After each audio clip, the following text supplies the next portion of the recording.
zanecim din şanına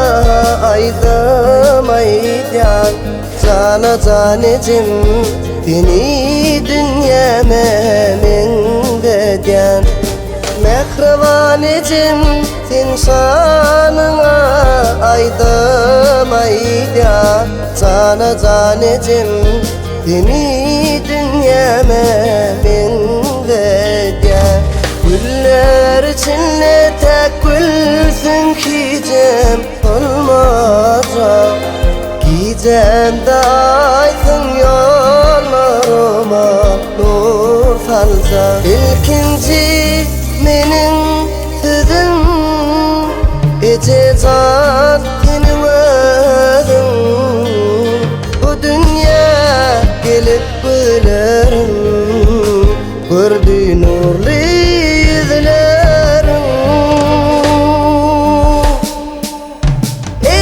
Ececan, canacan Din gözlerinde mehri duyan Ucuklar duymaya Benim kızgın mehrinde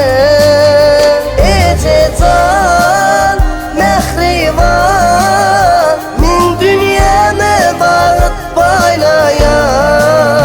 Din gülyen yılgır yan Bak yılgır Ececan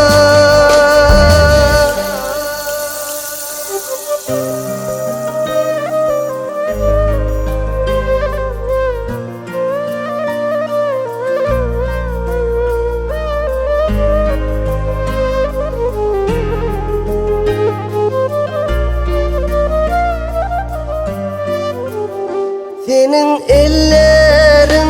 melhem Senin sözlerin alham Başta elin ya bolar Ececanım sen gülsen İlkinci menin sözüm Ececan senin adım Bu dünya gelip gülerim Gördüğü nurlu yüzlerim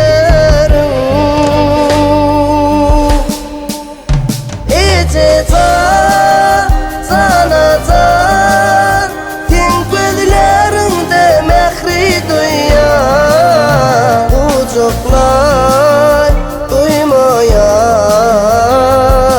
Benim kızgın mehrinde